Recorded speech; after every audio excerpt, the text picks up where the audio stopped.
Hello বন্ধুরা, আসসালামু আলাইকুম। তো আজকে একটা ঈদ সংখ্যা, আমার দ্বিতীয় ঈদ সংখ্যাই বলা যায়। প্রথম ঈদ সংখ্যাটা ছিল প্রথম আলোর, তো দ্বিতীয় ঈদ সংখ্যাটা হচ্ছে খোলা কাগজ। তো আজকে এটাতে দেখাবো যে কি কি লেখা আছে এবং কি কারণে আমার এটা সংগ্রহ করা। তো চলুন ভিডিও শুরু করা যাক।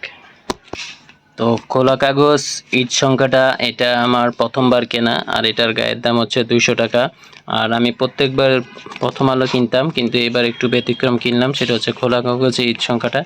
তো এই সংখ্যাতেও দেখা যাচ্ছে যে লেখার একটা কালেকশন ভালোই আছে, এই জন্য নেওয়া। যেমন জহির রায়হান হচ্ছে আমার বই পড়া জগতের প্রথম লেখক, যার বই দিয়ে আমি বই পড়া শুরু করেছি। তো অগ্রন্থিত লেখা মানে যেসব লেখাগুলো আপনার বই পাঠক কোনো বইয়ের মধ্যে এখনও পর্যন্ত আসেনি, সেই ধরনের লেখার একটা হচ্ছে জহির রায়হানের, আর একটা হচ্ছে আল মাহমুদের স্ত্রীকে লেখা চিঠি।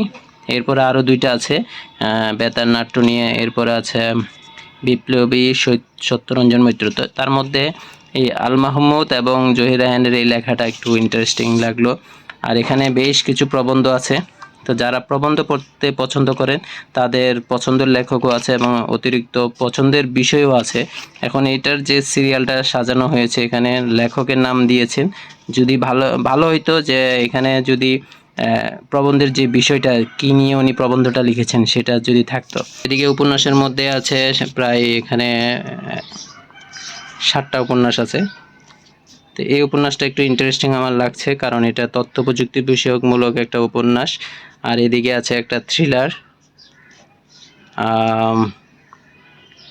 একটা থ্রিলার পেয়েছি। তারপরে আছে মোহিত কামাল, যার অনেকগুলো উপন্যাস গল্প আমার পড়া হয়েছে। তো সেই হিসাবে পছন্দের 3 থেকে 4 জন লেখকের উপন্যাস আছে। এরপরে অনুবাদের মধ্যে আমার একটু ভালো লাগা জায়গা হচ্ছে ছদ্মবেশী আতঙ্ক। এটা একটা হরর ভৌতিক টাইপের একটা উপন্যাস। আর একটা হচ্ছে পছন্দের অনুবাদক লুৎফুল কায়সারের অনেক অনুবাদের বই আমি দেখেছি। তো সেই হিসাবে ওনার কোন ধরনের বই উনি অনুবাদ করেন সেটাও একটা আইডিয়া আছে। তো সেই হিসেবে এই লেখাটাও একটা ভালো লেখা হবে। আর জুলাই স্মৃতি নিয়ে দারুণ একটা লেখা আছে রুমানা জান্নাতের। আর এদিকে মইনুস সুলতান নিয়মিত ভ্রমণ বিষয়ক লেখা লেখেন, প্রত্যেক বছর ঈদ সংখ্যাতে দেখি, এবার পত্রপত্রিকায় বিভিন্ন সাহিত্য সাময়িকীর পাতার মধ্যেও দেখি। তো এটাও আমার ভালো লাগে। আর এদিকে গল্পের একটা লিস্ট দেখুন: সুমন্ত আসলাম, মাসকাওয়াত আহসান, সাইদ আজাদ, পলাশ মজুমদার, মাহবুব, ময়ূক, রিশাদ। বেশ কিছু জনপ্রিয় লেখকও দেখা যাচ্ছে এবং নতুন তরুণ লেখকও দেখা যাচ্ছে।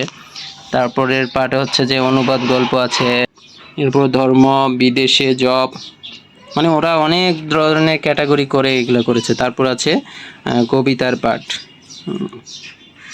তবে আমার কবিতার পাঠে প্রথম আলোটা যেরকম ভালো লাগে নাই, এটাও ভালো লাগছে না, কারণ আমার পছন্দের যে কবি তার লেখাটা নাই। যেমন মহাদেব সাহা, ওনার কবিতাটা থাকতো তাহলে একটু মজা নিয়ে পড়া যেত। এই ছিল। আর এদের পেজ কোয়ালিটি যদি বলি, এটাও প্রথম আলোর মতো বড় বড় ফ্রন্টে লেখা, কিন্তু এটা একটু হালকা নিউজ প্রিন্ট, আর ছবিগুলো একটু সাদা কালো টাইপের আসছে।